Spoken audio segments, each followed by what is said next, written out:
Okay, for my next project, I started making a Bruiser Brody. Kind of forgot to do the before and after, but I took Bruno San Martino and a Hillbilly Jim. I cut off Hillbilly's head, which wasn't too bad, and I already had Bruno's head off.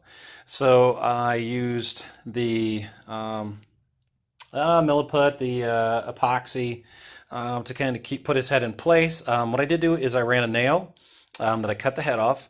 Up one side up his head in the middle, and then the other side down his into his torso, and that way it would hold it in place. And then I put some of the epoxy everywhere. And what I'll do now is I will actually do his hair so that when it dries, that'll be finished and look proper.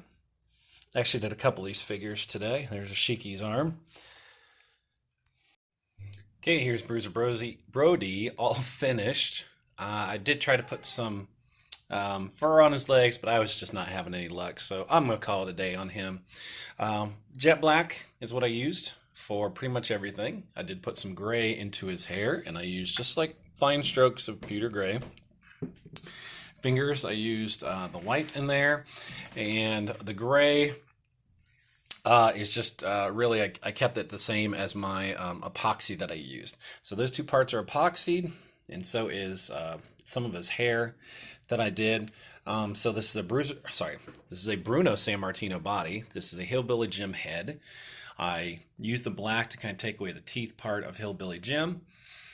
I used an X-Acto knife to cut it, both the head and Bruno's head off, and Hillbilly Jim's head is so stinking thick it took forever, and I cut my finger open. And then I cut a nail, and I poked one end in up into his head, and then down into his lower part of his body, and then just kind of epoxied it in. So there you go. There is Bruiser Brody.